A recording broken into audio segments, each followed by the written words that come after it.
My name is Sylvia Nyamaizi, and I am currently pursuing a PhD in soil sciences at the University of British Columbia.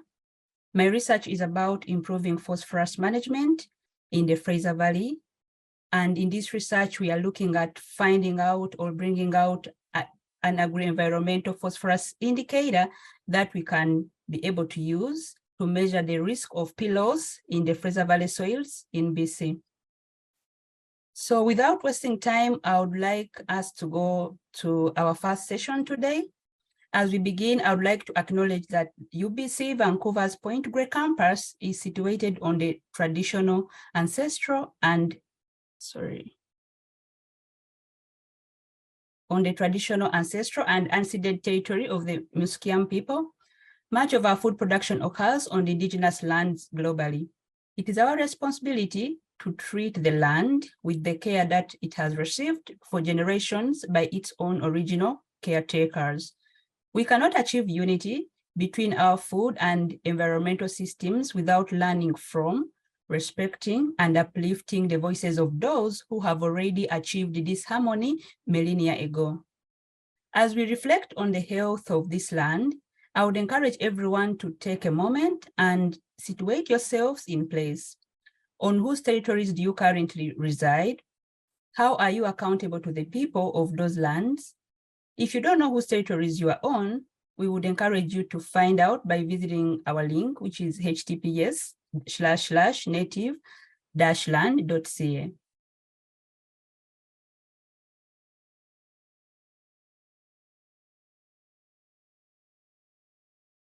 So thank you for that once again. I will go on to introducing our series today. Thank you for joining us. For those that have just logged in right now.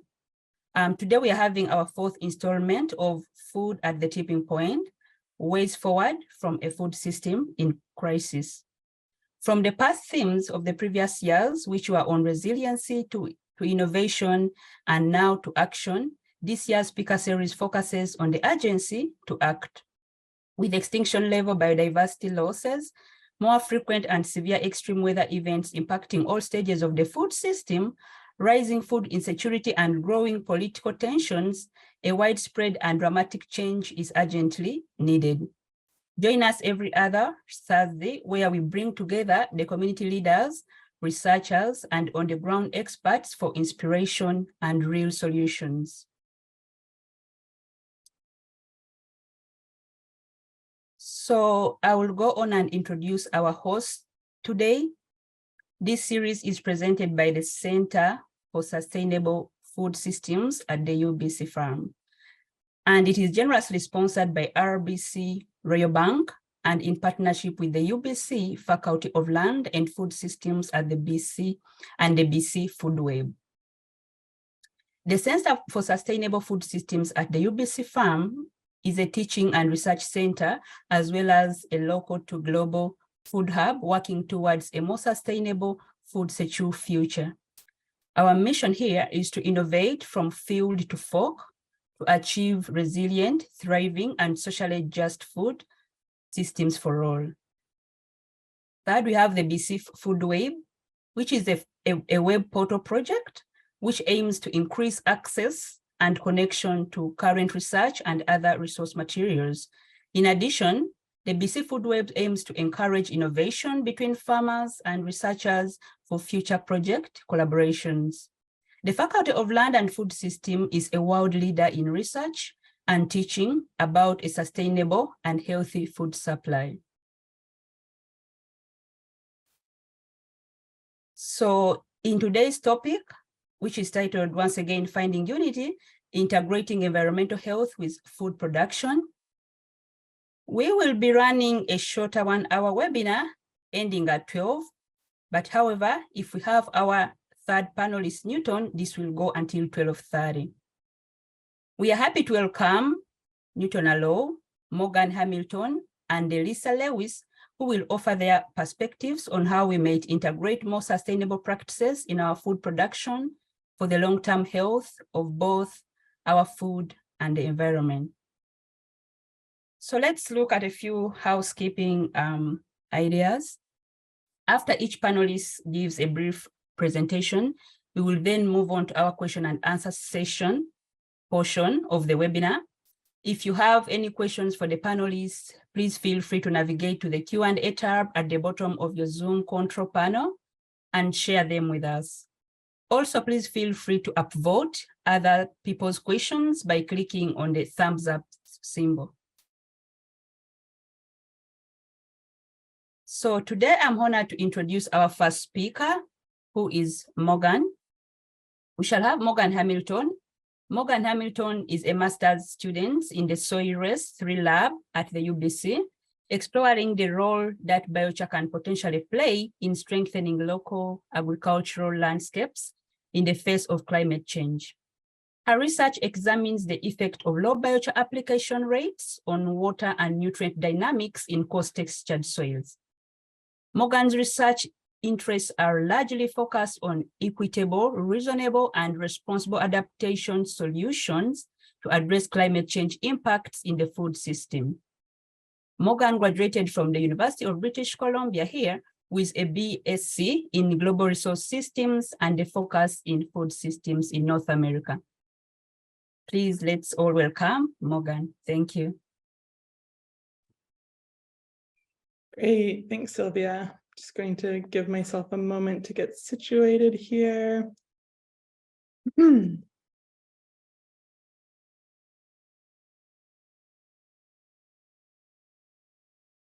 Okay, great. Yeah, so thank you so much for that introduction, Sylvia. Can everybody hear me okay right now? Yeah, great.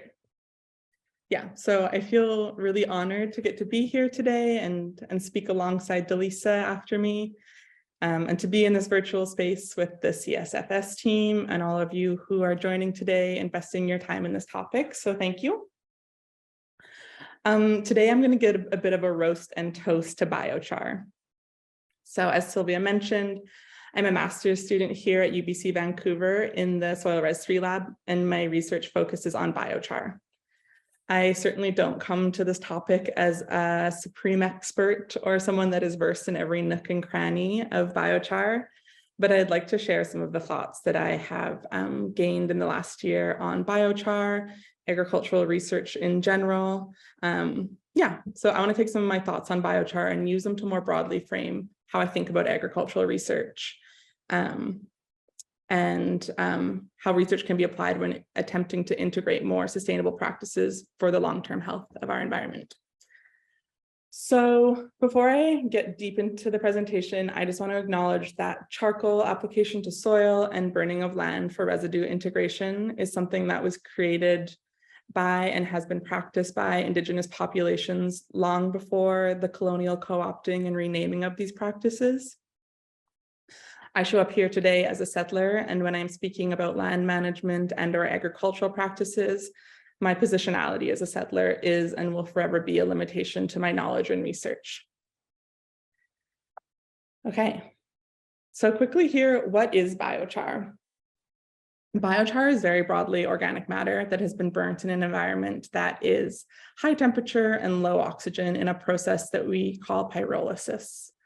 This organic matter can be manure, compost, crop residues, among others, but it is most commonly wood.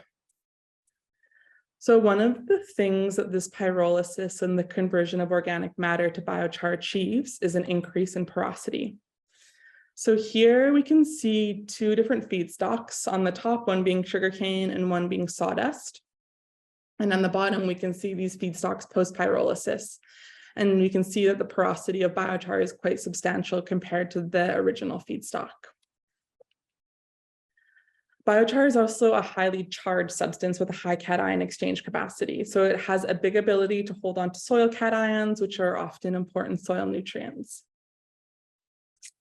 And I'd say most commonly, or very commonly, what biochar is championed for is it's a very recalcitrant or very stable form of carbon.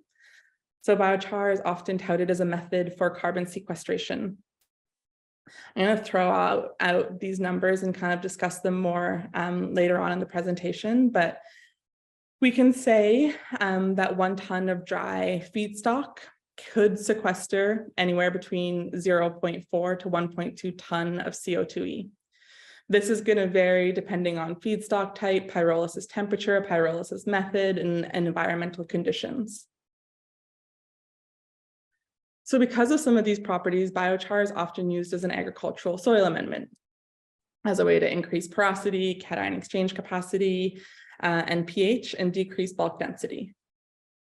So by altering the soil in this way, we can alter some water and nutrient dynamics in ways that are exciting or important for agriculture. We can potentially increase water and nutrient use efficiency, potentially decrease mineral fertilizer inputs, and this will sometimes allow us to utilize less ideal agricultural soils and bring them more towards being more ideal agricultural soils. And of course, alongside all of this, there's the added benefit of feeling that we are sequestering carbon at the same time. So as an overview of the research that I've been working on here at UBC, I'm looking at relatively low application rates of biochar and ability to alter crop and soil nutrient dynamics. Put simply, I'm investigating if using even just a small bit of biochar can support poor agricultural soils and sustain yield. So the biochar that I'm utilizing in this project has been produced from wildfire-affected wood feedstock. As this is a wood-derived biochar and this is an extractive process, we are examining what is called a more realistic application rate. So this application rate is based off of, or partially based off of, an analysis of forest waste biomass in British Columbia, looking at if we were just to use forest waste to produce biochar, what sort of application rate could we pair up with the availability of this waste in agricultural lands.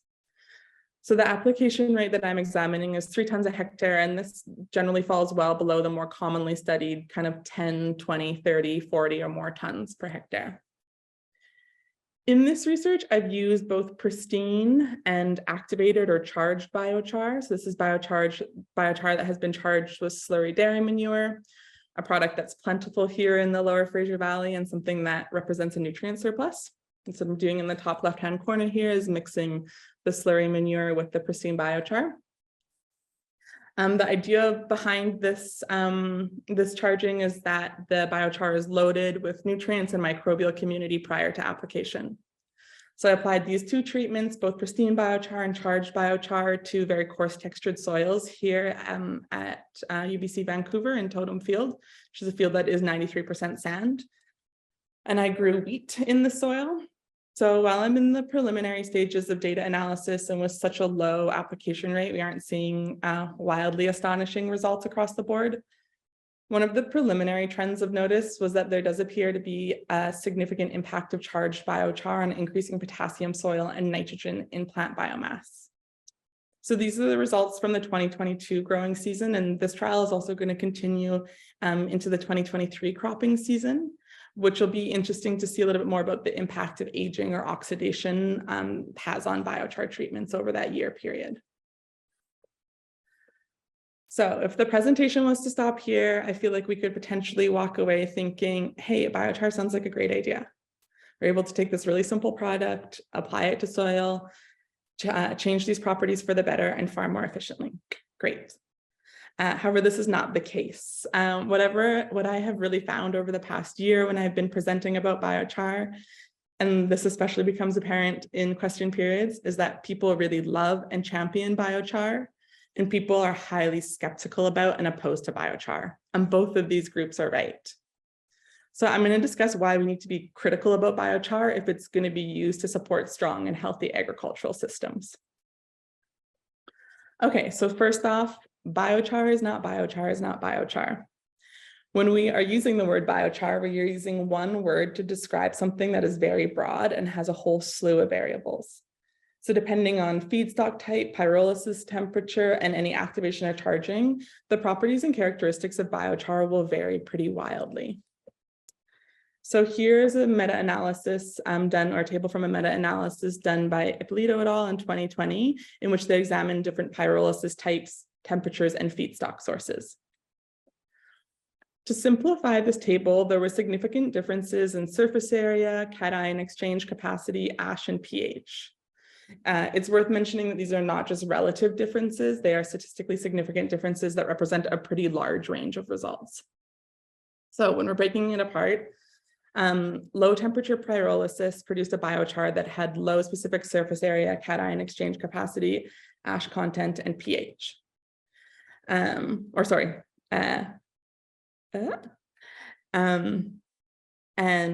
slow pyrolysis produced a biochar that had low specific surface area and ash content.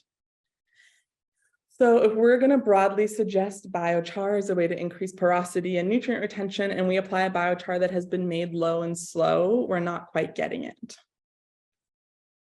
Looking at wood feedstock, it produced a biochar that had high specific surface area, but low cation exchange capacity, ash content, and pH. So again, if we are looking to suggest biochar to act as a potential liming product, but we are utilizing a wood feedstock derived biochar, we're again missing the mark. So moving on, if we manage to select the biochar produced under high temperature that has the high porosity and high cation exchange capacity that we're looking for, and we're excited about applying this biochar to coarse textured soil to increase nutrient retention, unfortunately, the relationship between biochar and nutrient dynamics aren't as simple as that. So with biochar application, especially higher application rates, a big flush of carbon is added to the soil. Sometimes this carbon can be a stimulation on the functioning of microbial communities in the soil, resulting in an increased or more rapid breakdown of soil organic matter, and an increase in nutrient availability, as well as a bit of a CO2 flux. But the opposite is also known to be true, that biochar application can have what are called negative priming effects. So nitrogen mineralization can decrease in the soil due to this carbon surplus and the distinct adjustment in the carbon to nitrogen ratio. So what direction the priming is pushed in is affected by several variables, such as the type of biochar, soil type, and the makeup of the microbial community. So while biochar has the potential for carbon sequestration, pumping soils full of this highly recalcitrant biochar carbon is not always going to have a positive impact on microbial populations and nutrient availability. So as discussed in the beginning, there's quite a range in the potential carbon sequestration and CO2e reductions with biochar application. So approximately 40 to 60% of the reductions associated with biochar application come from avoiding emissions from the oxidation of feedstock, so stabilizing carbon in feedstock before it's broken down. The range of that I quoted before, the 0.4 to 1.2 tons CO2e that I quoted, is based off of a summary of 15 life cycle analysis. However, there are a ton of variables that can make the sequestration potential fall out of this range. The highest potentials associated with biochar is when biochar is produced from woody feedstock, because this will have the longest mean residency time in soil. And additionally, high potentials are associated with scenarios when pyrolysis gas is captured in the pyrolysis process and is used to displace the use of fossil fuels. There's a lot more complexity to this end. The potential can become negative, meaning that emissions may actually increase when land use change occurs and purpose-grown biomass is used as feedstock. Not always with purpose-grown biomass, but this is one potential in which emissions may increase. So the emissions associated with biochar production and transportation are complex and can be slightly more discouraging here in southern British Columbia. So there's only one large-scale producer of biochar here in BC. And although they're fantastic to work with and have a really reasonable and pragmatic approach to biochar production and utilization, their closest production plant is in McBride, BC. So if we're attempting to apply biochar here in the Fraser Valley or Vancouver Island, we can really ramp up those transportation emissions quite quickly. So how pronounced the benefits of biochar application are also really correlate to soil texture. So here in a meta-analysis done in 2021 by Gao et al., using photosynthetic rates as a proxy for crop productivity, we can see that there's a more pronounced effect of biochar on coarse textured soils than non-coarse or fine soils. So the abundance of micropores and cation exchange capacity associated with biochar application is definitely going to have a higher impact on coarse textured soils that are going to naturally struggle with water and nutrient retention. This is not to say that there's no room for impact for finer textured soils. There is the possibility to increase the pore size distribution in finer soils with biochar application, but this effect will be less pronounced, and finer soils are also known to kind of clog or block biochar pores, limiting the effect even more. So this is a map of soil texture that has been made by a WorkLearn student, Hazel Barthel, last year in our lab, and it might be hard to see here, but it's just being used to demonstrate that in the Fraser Delta, we are largely dominated by fine textured soils. So perhaps more emphasis needs to be paid to biochar application to pockets of coarse textured soils on agricultural lands, such as we see in Vancouver Island. So overall, I hope that gives a bit of an overview to the duality of biochar. Sometimes it's great, sometimes it's not. All of this considered, I think that there is a need for extreme regionality when considering the appropriateness of recommending biochar application. Ultimately, if someone asked me if biochar was a great tool for carbon sequestration and soil improvement, I wouldn't really have an answer, but I would have a lot of questions. So biochar's effectiveness depends on so many variables, only some of which were discussed today. What kind of biochar? Where is it coming from? What are your goals? What type of soil is it being applied to? Biochar can be a great opportunity to enhance resource circularity when we are utilizing something like forestry slash piles and creating and applying biochar in the same region.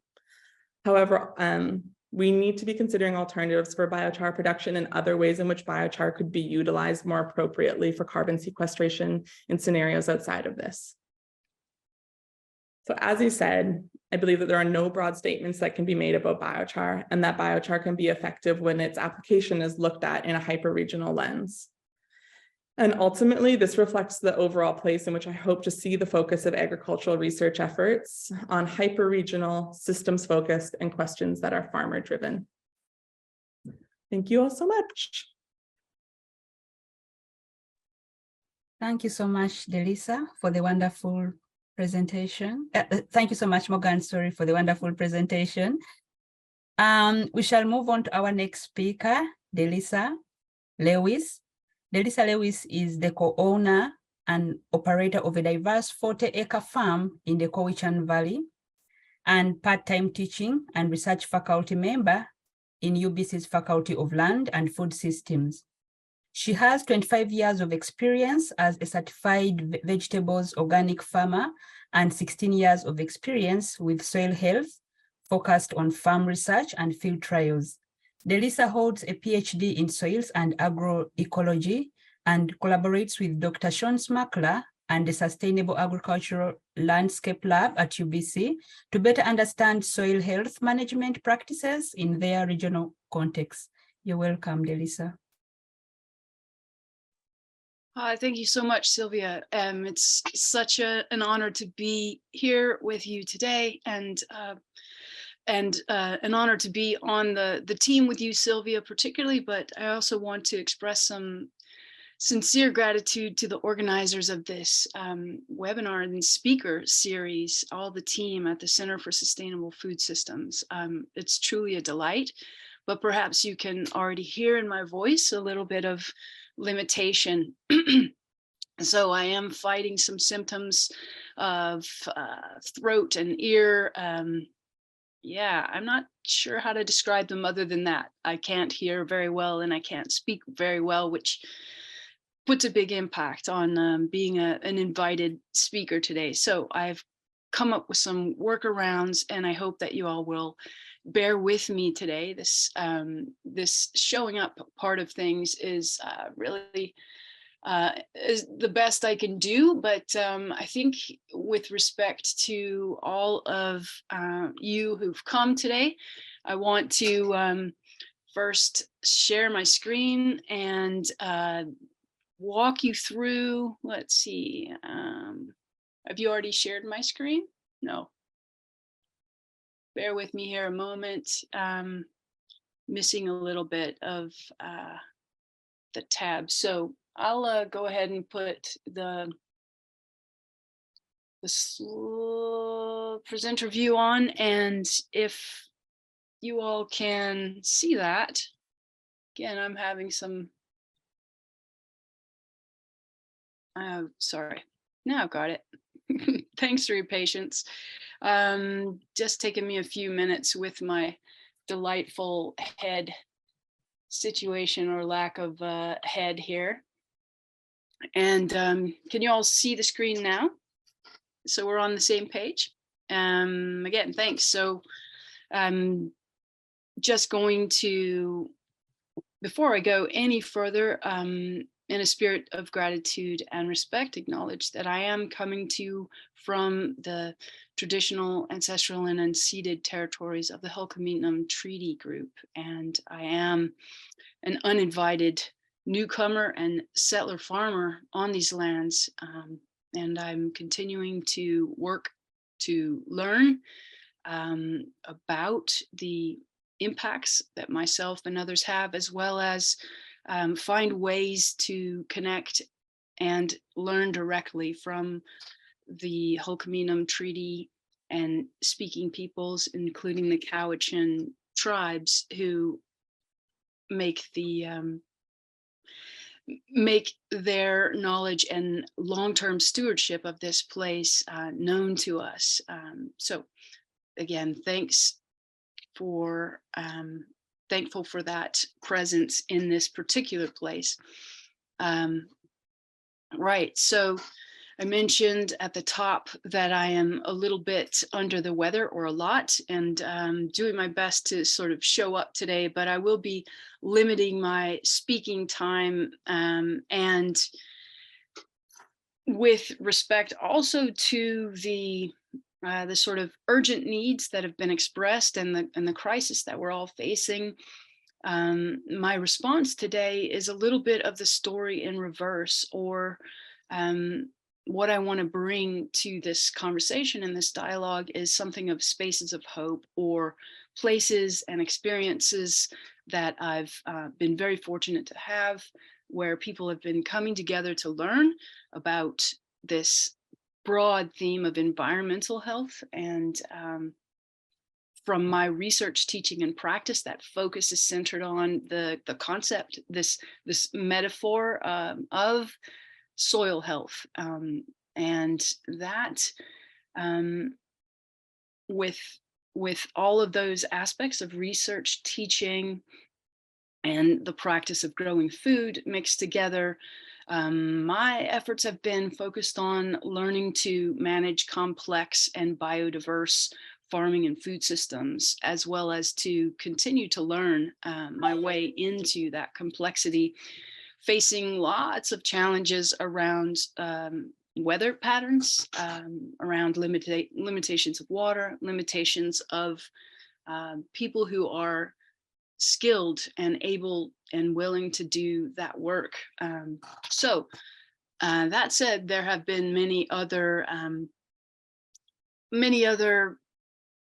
opportunities for a very long period of time now, when I have seen these glimmers of what can be, and that connection that's now decades long and long standing with the UBC farm, as well as on-farm research. I want to share a little bit of a slideshow here. It's my best effort to bring it together. We'll be seeing some images from way back, UBC Farm and UBC Farm Practicum. At the end of the day. So, great. At the end of the day, the song that I sing is the same. All right, looks like we're stuck on one photo for the slideshow, so that's that's not working very well, folks. I'll switch back, and again, thanks everyone for your patience here. This has been a bit of a boondoggle, but sometimes these happen. And I'd say the main message that I do have today about these spaces of hope. Here's an image of our farm from when we first landed here, 2014. The main message is that showing up, and for me, recent experiences with both on-farm field days that have felt as if that opportunity to come together and learn is very unique. And just as the structure of this speaker series brings us together both virtually and with opportunities to be in person, I want to highlight the importance of that and also the challenge of that. We can see that with my presentation and the challenge of other speakers not showing up. But what my message is also just to keep trying around these things, to keep innovating around, you know, both in-person and hybrid events, so that we can continue to reach people who are challenged with their own health. I'd say this crisis with environmental health vis-a-vis soil health, for those of us who are really on the ground focused on growing food, this crisis has very much been apparent and spilled over into human health impacts, mental health as well as physical health. So again, from my most recent experience with some farmer to farmer gatherings, we had a strong showing at the Vancouver Island Agriculture Show this year. I've been fortunate to participate in a number of field day activities led by students and team members of the Sustainable Agriculture Landscapes Lab over the last year. A number of other webinars, a number of field days here in the Cowichan Valley, cover crop field days in the Comox Valley, also brought forward and put together by farm folk, city folk, and many, many partners and examples.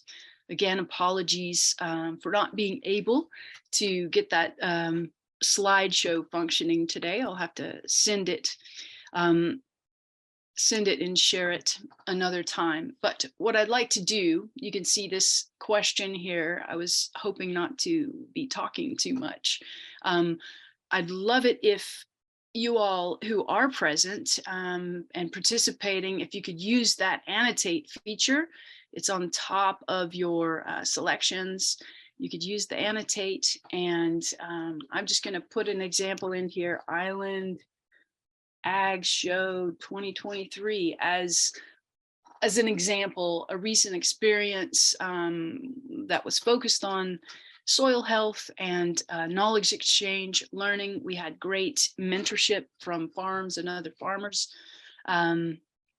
So any of you who are here and willing to share some examples of recent experiences you've had, that would be great.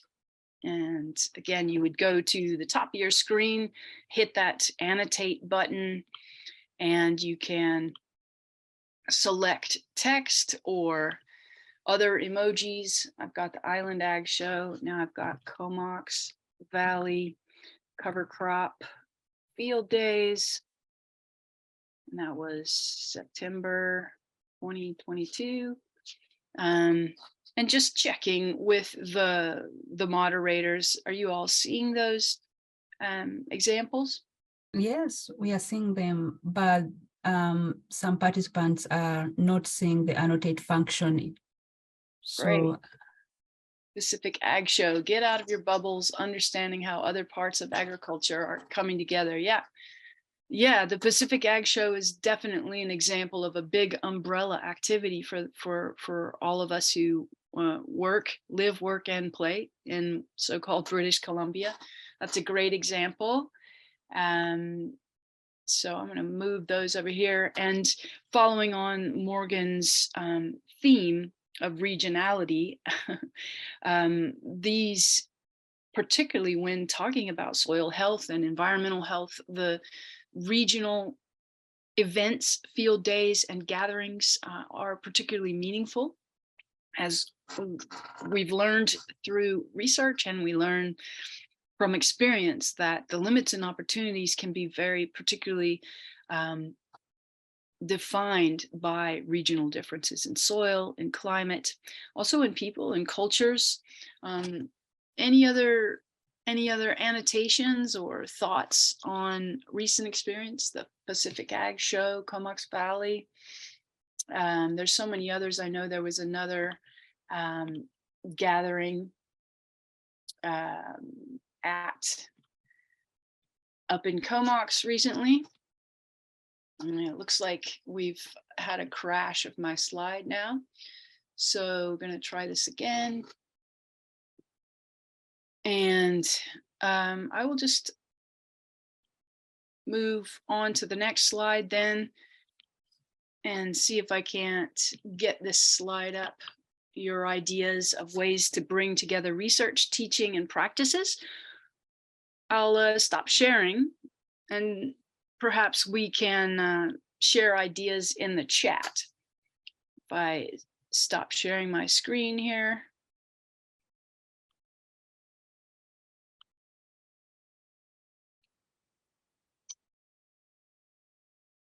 Anything coming up in the chat as far as ideas and spaces of hope or any other questions that people have? And again, apologies for my real limited capacity. I'd say I'm getting that 70% for showing up, but definitely asking you all to bring the other 30% in response to these questions, or just basically putting forward the dialogue a bit.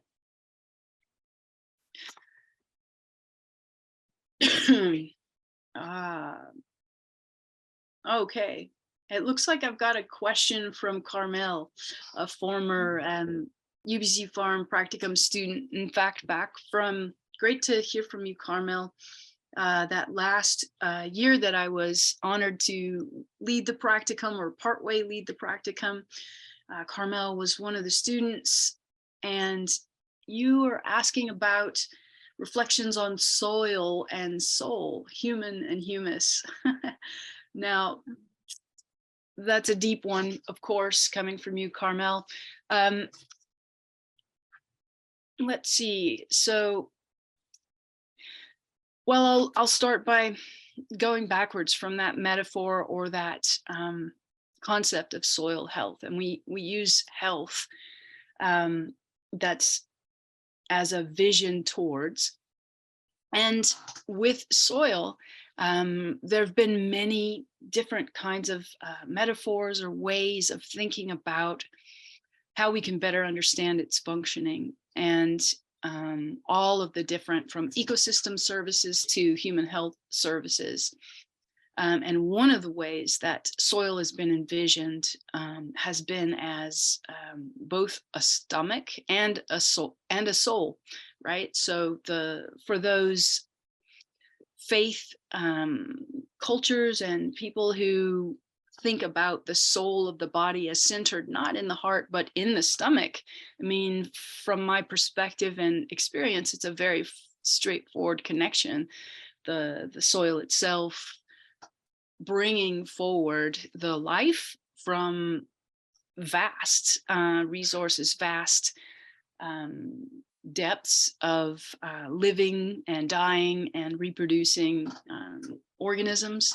And truly this reproduction of life that goes on, life that ends, and life that cycles. The soil is a fantastic place to try and understand that on the multiple levels. When we're talking about through the lens of soil science, we think about physical, chemical, biological, but through the lens of the sacredness of food and the power of those shared meals that we can connect with through the gifts of soil. I'd say that'd be my best stab at that, Carmel. And thank you so much for asking that question. Yeah, exactly, Morgan. Thanks for that example as well. And Relani, I'm also just saddened that that incredible photo I have of you leaping across the field, Morgan, did not show up in this slideshow today. I have some real gems, some that go back all the way to 2009 and field days in Delta, and working with multi-generational farmers there, and harkening back to that one example given of the Pacific Ag Show. Really, with respect to the theme of unity, I would urge all of us to work towards that very large umbrella of welcoming and inviting all into learning together. And I think Morgan said it very well. With my own positionality as a settler farmer, I will always be limited in what I can articulate and connect. And so we very much need a broader array of voices and learners, as well as speakers. Yeah, any other ideas or thoughts in I the think, sorry, Delisa, I think there are very many responses, and we shall maybe get some of them at the end in the Q&A session. We Great. are also honored today to have our last speaker join us. So I will introduce Newton. So thank you so much, Delisa, for the wonderful presentation, following Morgan's presentation too on biochar. So our next speaker today is Isaac Newton Allo, who serves as a lecturer at the School of Agricultural Sciences at Makerere University, Uganda. Newton is a scholar in soil science with a bias in crop modeling. During his PhD in soil science, he worked with a global team of modelers to guide future research on coping with climate change in African agriculture. Newton aspires to advance improvements in agricultural production and environmental quality through innovative technologies in water management and plant nutrition. He has a keen interest in developing adaptive tools to aid the decisions of the average African farmer. You're welcome, Newton.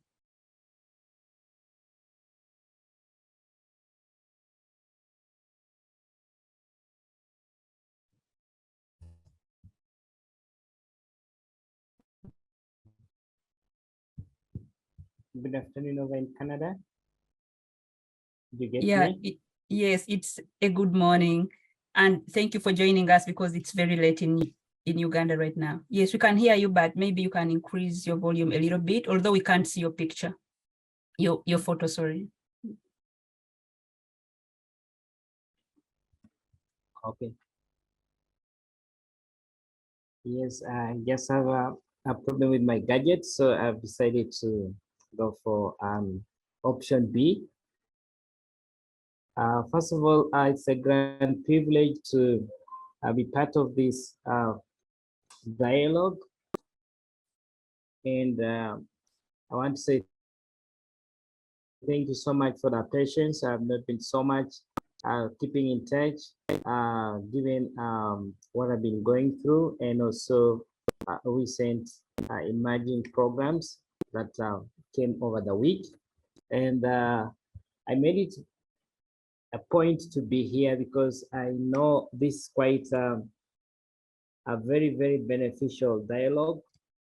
And so far, I'm so privileged to see some of these exciting experiences that earlier presenters have shown. And my introduction has been quite well done. And I just want to say I bring you greetings from Makerere University,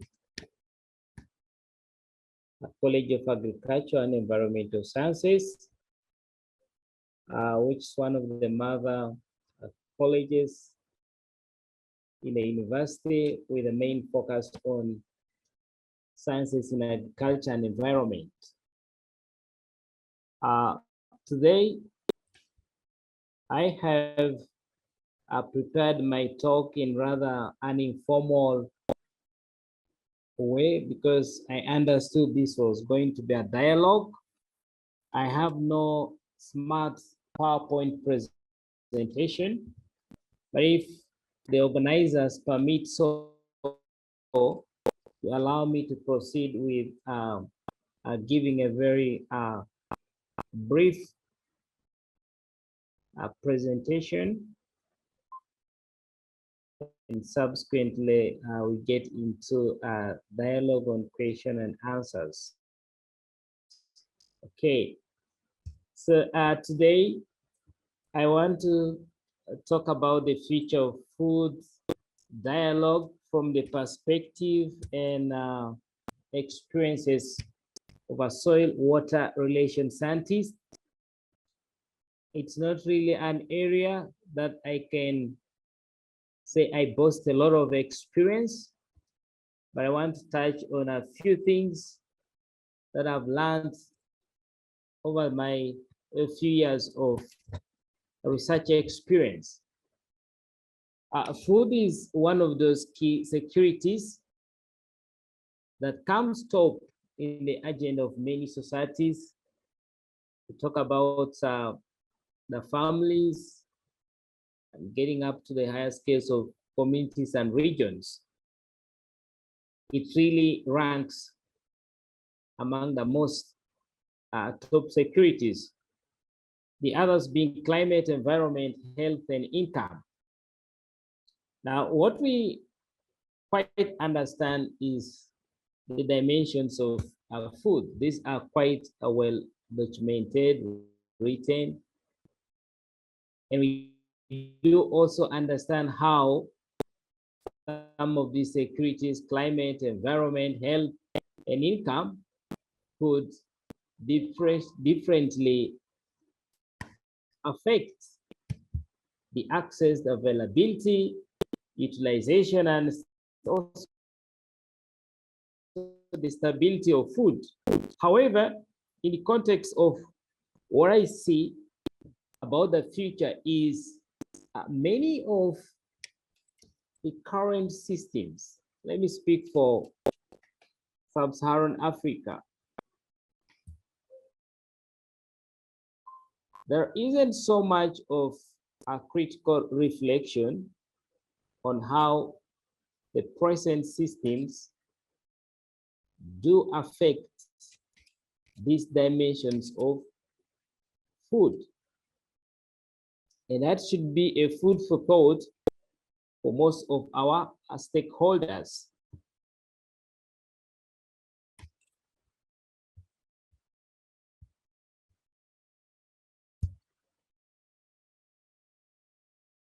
Sub-Saharan Africa, for instance, as one of those regions in the world with the highest fraction of resource constrained populations, low income households,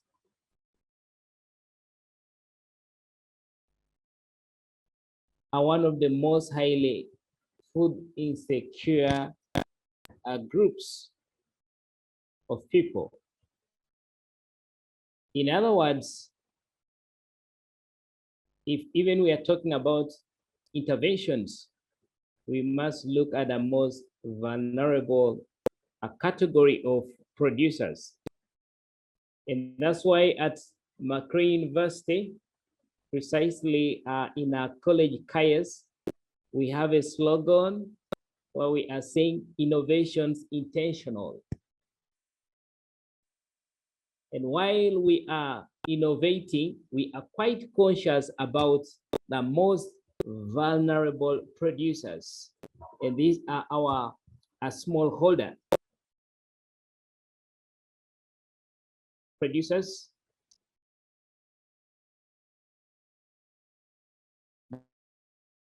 That is in the context of our sub. So need to appreciate that it's not only vulnerability with respect to resource constraints, okay?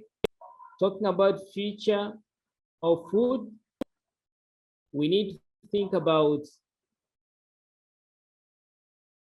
some of these small island developing states. Always checking the media, you're always seeing about rising sea levels. To the concern that some of the islands, as far as Australia and the other side of the Pacific, I mean, the Indian Ocean, most of those livelihoods would actually be threatened by a rise in sea levels. So these kind of interventions in research, development, and capacity building should not only look at people. In our college, in particular my unit, most of the interventions we are working on are related to water management in agricultural systems, and also the restoration of degraded lands or impoverished land resources, because these are where the shocks and adverse conditions to plant production are quite profound. The linkages between these systems, or rather securities, need to be much appreciated. Whereas quite enormous research in developed countries has shown a very strong linkage between human health and food systems. Okay. We need to appreciate the fact that these metrics are not appropriately quantified. And that's what I think research needs to really demonstrate. Okay? It needs to clearly demonstrate how investments, for instance, in food systems, could actually save society from cost of health services, if really the transformation is to be done or to take place in these the underprivileged or the most vulnerable systems. Of course, this depends from region to region. Okay, what is regarded as most vulnerable systems in Africa is probably different from Asia and the others. So this is where probably us as a college, we are not doing so much, appreciating these strong linkages in research. Now, we're talking about the future. We already much appreciate what is evolving in societies day by day, demographic, economic, political, whatever dimensions you are looking at. So we all know most of the current systems may not be able to cope up with the future challenges. All right. Now, from my experience, we have actually seen that a number of our current systems are actually not efficient. And speaking of the case of our agricultural systems, the systems are not efficient in terms of inputs. So we're thinking of rather transforming to more efficient systems. And it's very, very important for us because we are living in an era where there's been a dynamic or paradigm shift in consumption patterns. Generally speaking, for sub-Saharan Africa, the consumption patterns of staple food crops has really changed.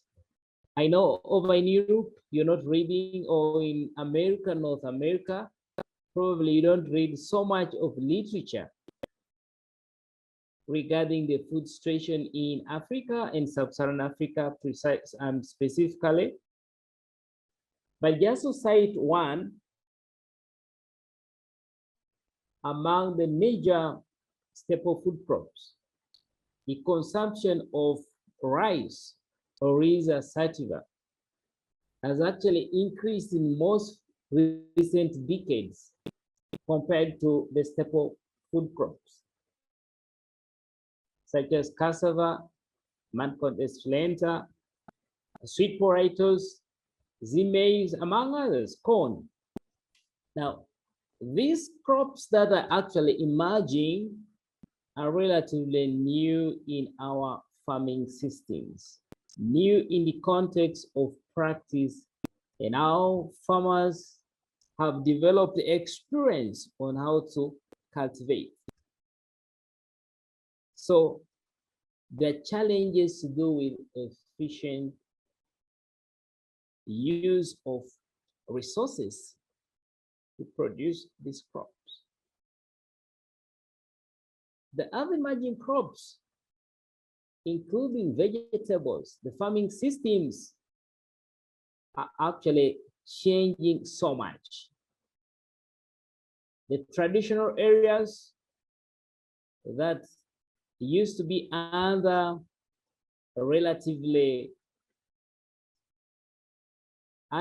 undisturbed farming systems like perennial crops, coffee, cocoa, and so on, they are increasingly being converted to annual cropping systems, right? And a lot of this is coming with so many setbacks on land degradation and subsequently on the nutrition. So whatever new crops are being introduced, it's actually posing more challenges on efficient use of resources. This is one of my areas at McRae University where we are actually trying to be innovative in actually integrating crop modeling approaches to be able to address some of these limitations given the complexity of our farming systems. We're also thinking about systems, food systems that are actually resilient to a number of environmental shocks. Many of our areas that were previously under certain systems of farming can no longer support certain crops. And so we are always left with so many questions. So what? What can be done to make these areas self-sufficient in production of these crops? These are some of the things that we are actually trying to look into in our future research. Yeah. Now, I spoke about linkages, okay? There is no way we can talk about the future of food without appreciating the aspects of the labor markets. In systems in Sub-Saharan Africa, they are very, very labor demanding. The production of some crops is actually dwindling because the labor force that is needed, the family labor that was traditionally provided to sustain the production of those crops is no more, because the youth and the special groups are actually migrating to urban areas in search for better employment, the mindset of the youth about agriculture is actually changing. Okay, so some of the things actually need multidisciplinary approaches to be able to address them. I'm sorry, It's what, Newton.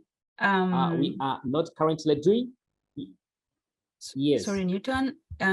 We are kind of running out of time. If you could wind up in 1 minute, and then we can extend this into the Q&A session. Thank you.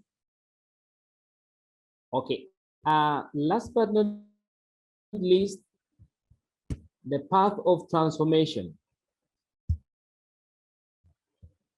The post-COVID era has also presented us an opportunity to think about better innovations on how to respond to disrupted food chains and the shocks that actually society has experienced. This is one of the areas where actually we are also working on from the perspective of the soil scientists. We are actually looking at adapting some of the tools, okay, monitoring tools that can actually help us to reduce the costs in terms of mobility to get the data, but most of these are actually being customized to our local conditions.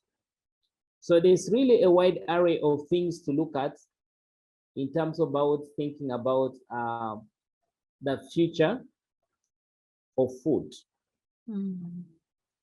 With those a few words, I would like to end here and say thank you so much for giving me the privilege to say a few things, and look forward for a discussion and a Q&A session. Thank you so much, Newton, for that wonderful talk. I will now open up the Q&A session. I will begin with already questions that are in our chat. I have a question for Morgan. How much testing has been done on the impact of water runoff from soils infused with biochar on freshwater ecosystems? Yeah, that's not something that I have very much knowledge on, to be honest.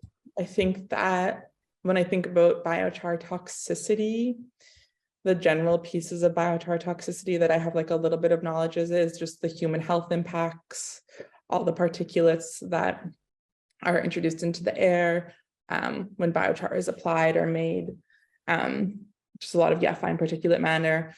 There's polyaromatic hydrocarbons in biochar, and some biochar produced depending on the type of pyrolysis and the feedstock, which can again be a human health worry. Generally, they're pretty low in most biochars and aren't a worry. And then when biochars are used for remediation, kind of keeping heavy metals in soil rather than remediation. So those are maybe like the only 3 places of biochar toxicity or toxicity associated with biochar that I know about. But yeah, it would definitely be something worth digging into. I mean, in any way we are disrupting, we are adding something into a natural system and disrupting processes in some sort of way. So I'm sure that there is potential for some cascading effect of biochar in freshwater. Yeah. Okay, wonderful. Thank you, Morgan. We have a few other questions here. And the first question, feel free to supplement on the question for our panelists. Feel free to let us know if you can address the question first, and then we can get other supplements. So the first one is, in today's global food production processes, what are the biggest challenges to maintaining a healthy environment on farm?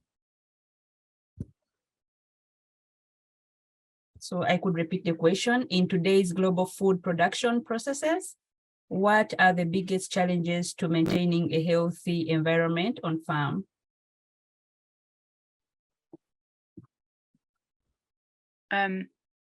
Well, I guess I'll jump in and just speak both from the perspective of a researcher and a person who practices farming and manages farming environments. And so for our own farm, and in this region, I think I can best address this question again from that perspective of a smaller scale response and a context specific response. And so for us, both the soil water relationships are some of the biggest challenges that we're facing, but we're also facing extreme challenges around the availability of labor. So I'd say the litany of what's been brought out in front of us over the recent years, recent growing seasons are these extremes of drought and flood and shortened growing seasons due to our fine textured soils here on this particular farm, and really working to both grow food, but also sustain livelihoods, our own, and work towards, if possible, that dream of sustaining the livelihood of farm workers. So really kind of puzzling through the challenge of creating opportunities for people to have a living wage and be employed year round. But primarily we grow annual vegetables and are significantly constrained by our specific soils and all of those relationships. I'll leave it there and hopefully others will jump in. Any supplements from Morgan or Newton? I think not being a farmer myself and not being based on a farm, I think it's something that I would feel maybe a little bit uncomfortable answering. I don't want to speak, could be a voice for people who I am certainly not, but from an outside perspective, yeah. And what Delisa touched on, like, to me, it seems the economic constraints of farming and the margins that farmers are working with and the demands that farmers are being asked of farmers and how many hats farmers have to wear. Like, I can only imagine the struggle of trying to balance the economics and environmental health at the same time, and the sustainability of that practice, the sustainability of working with small margins and having to constantly do a cost benefit analysis of where you are able to put your passion and your effort and your finances. Mm-hmm. Thank you. We have another question, and I think this goes out to Newton.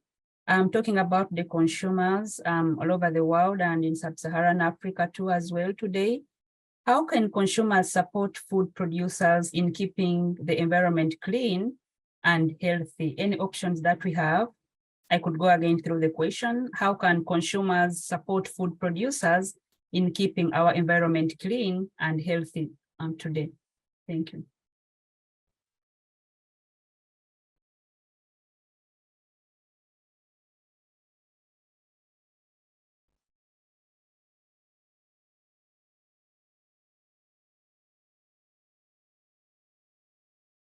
I think there is a problem of network. So meanwhile, if Morgan or Delisa, if you have any input for the question, please go ahead. Thank you. Sure. Again, with respect to consumers, my direct experiences with North American consumers, both in the United States and here in Canada, in British Columbia, and most recently on Vancouver Island. And so with a few decades experience working directly, marketing directly to consumers, those choices and decisions that consumers who are privileged enough to be able to support our small scaling regional farming efforts, there's just a direct relationship and relationship building that goes on, this two-way effort to reduce the distance. And again, we're constantly working on increasing our own knowledge and skills, but also that of the consumer. The consumer also lets us know in a very direct way through farmers markets, through community supported agriculture efforts, and those relationships and marketing structures that have attempted to reduce that distance. I will also add to this that, with the increased macroeconomic struggles and structures, that squeeze that we're feeling at the small and medium scale has not diminished in any way. So we're continuing to struggle to keep up with changing consumer preferences and demands. The convenience factor for the consumer does not translate back to less work, less labor here on the farm. I'll leave it there for now. Okay. Newton, can you hear us now? Yes. Okay, I just want to share the experience. I don't want to sound very theoretical, but I know I want to take it from the post-pandemic era. In our own country, when we had restrictions on mobility of labor, it was for almost 6 months, in which the longest distance you'd move was about I'm talking about 10 kilometers by ride. Vehicles were not moving. You know what really happened in that time is that we actually saved the environment. Okay, in terms of the footprints, whether you're talking about carbon footprints, there was very little pollution of the air. All right, but what really emerged over here at home is that people who had never been doing agriculture dived into agriculture, and not field crops, but they dived into a small scale vegetable production in the house, behind the house, households, the backyards of their homes. Okay, and in practice, what that meant is that the burden of producing some of the vegetables,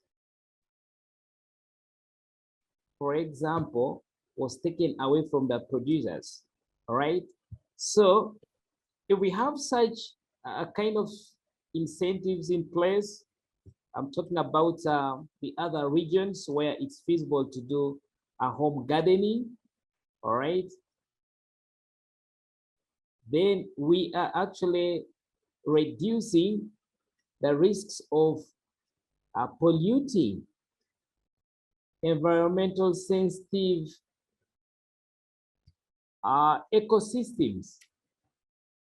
If you people are privileged to come to my country, last week, I was in the eastern region and one of the big watershed, and I was so surprised to see how production is moving away from well-drained uplands to the low-lying areas of your landscape.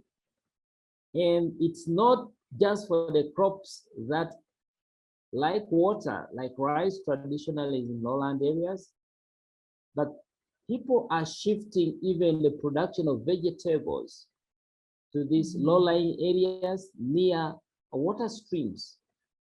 And most of these crops cannot be produced without agrochemicals, not forget pesticides. So if consumers can actually localize productions, innovations. You've heard about the rooftops. I don't know which parts of the world now people are encouraged to use some space in the roofs to produce vegetables. Okay, you will actually be reducing the footprints of some of these compounds and elements in very sensitive. So that is one practical way I've seen. It came in by default. People had no choice during the COVID pandemic in our country. They forced into to dive into that. And if such initiatives can be promoted, okay, localized production, you'd actually find out that at the end of the day, you are reducing even the footprints of carbon in terms of the transportation of this food crop, products away from the primary production areas. So that's one practical area, practical way I've seen it can really work out. Of course, the other thing is, you see, people started learning to share. There was very minimal food that was actually wasted. And that is not only for sub-Saharan Africa. Many parts of the world, a lot of food is wasted. A lot of food is wasted. It's not actually well utilized. So if there's some initiatives that promote food banks, for instance, okay, would actually have a minimal wastage of food, and therefore very little volume of garbage in our environment. Yeah, wonderful. Thank you so much, Delisa and Newton, for that response. So we have a question that we would like to hear from all our three panelists today about what they think on organic and conventional farming. So our question is, how can the current food production systems under the organic or conventional farming systems achieve a balance between the high productivity on farm and promoting a healthy environment? It is a healthy or unhealthy dialogue that is going outside there. Can we go organic or conventional farming? And is either organic farming giving us the low productivity, or how can we go about the conventional farming and bringing it into being more of the protecting of the environment? So today we would like to hear lastly from our three panelists what they think about organic and conventional farming, and how and which strategies we can be able to use on farm to both maintain the high productivity or even increase the productivity and also promote the health of the environment. Thank you.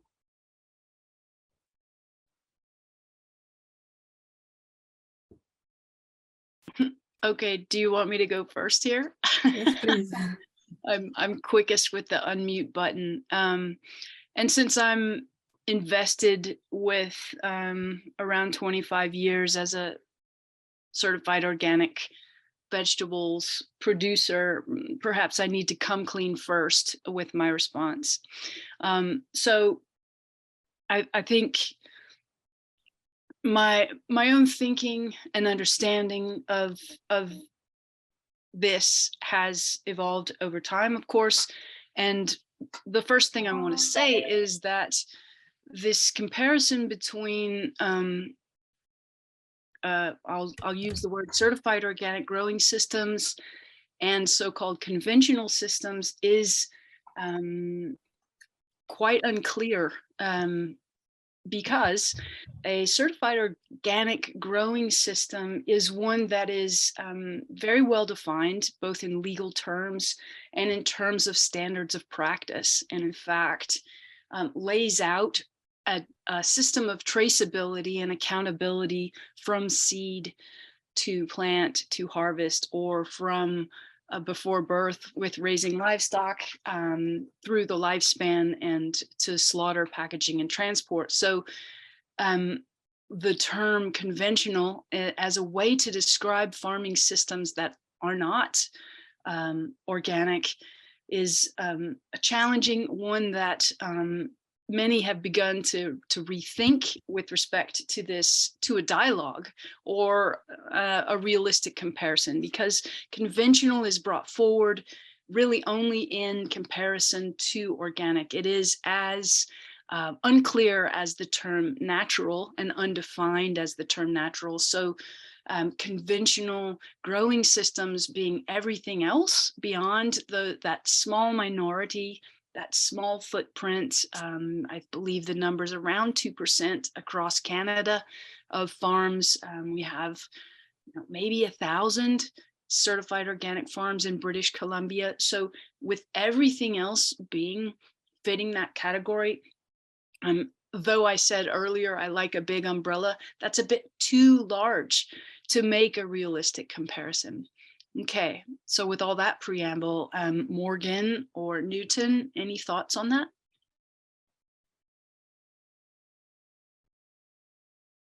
Yeah, that was a great answer to that. I mean, I think my thoughts are, yeah, that's a very broad, big question with a lot of nuance built into it. And I think a food system that is reasonable is going to be built off of a lot of different models of agriculture. And ultimately, we just need to make sure that there is room, and there is significant room for things falling under the more organic umbrella. I don't know, thinking about if we were to say yes to that, yes, only organic agriculture, what would that transition look like right now in the face of all of these other constraints? Labor, economic, land, the general spiraling of society and the world that we live in. But yeah, I mean, I think ultimately a healthy food system is going to be made up of a lot of different solutions. And I think, again, focusing on the regionality of times when it's appropriate and is often the better solution. Yes, let's move forth. But I don't think that every time we look at a cornfield, we need to say that needs to be organic right now. I don't know. Particularly a cornfield, that is so hard to grow in a certified organic system. I call that a vanity crop. The few times I've tried and spectacularly failed at growing corn, particularly sweet corn. It can be done, but thanks for that, Morgan. A vanity crop, I like that. Yeah, it's one of those tricky questions to accelerate sprinting, as the first speakers have put it. But again, we need to remember that the issues of transformation are not only about the safety of food. Okay, we are also talking about the markets, there's preferences, market segments, and so on. And looking at, let's get down maybe to agriculture, to plants production. No, the livestock people also would be so much taking this in a different angle. There's some crops really, even where we live here in sub-Saharan Africa, it can't be grown naturally. Let's put it that naturally, because of those constraints and how sensitive those crops are some to abiotic factors, biotic and biotic factors. So it's inevitable to have some level of external inputs, let me put it like that. And when you talk about a society that is hungry, and talking about food for all, it really puts you in a very a tight position to start thinking more about organic, and while you want to have inclusivity in your food systems. So it's really something that I know some markets are putting it forward because there is a well-thought ideology behind what they are advancing. But speaking about society, we really need a balance. We need to strike a balance between that. Okay, it's about striking a balance, and no one side can be a win situation. That's just my own assessment.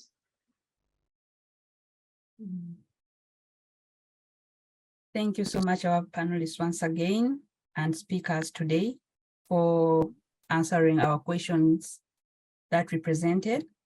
We thank you all for sharing your time with us today in helping to move our food system forward.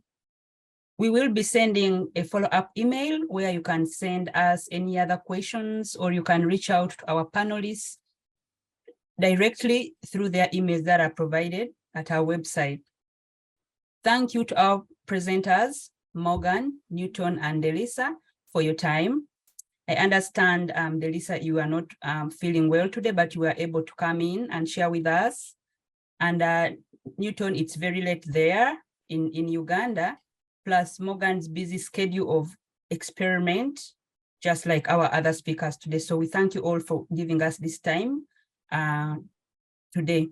So behind the scenes, we would like to thank Juliana, Carl, Melanie, Kusdorf, and Akila Vajis for all the preparation. Join us virtually in 2 weeks on March 23rd for our 5th installment titled Unlocking the Potential of Diversified Farming, Exploring Benefits and Overcoming Barriers, where we will learn about the challenges that farmers face in diversification, as well as policies and actions that we can take to make these systems more accessible. Let us know what you thought about the webinar. You will be directed to a short survey about this session after the webinar, and we would really appreciate your feedback. Also, feel free to visit us at ubcfarm.ubc.ca. And thank you once again for joining in, and we look forward to continuing this discussion. Bye-bye.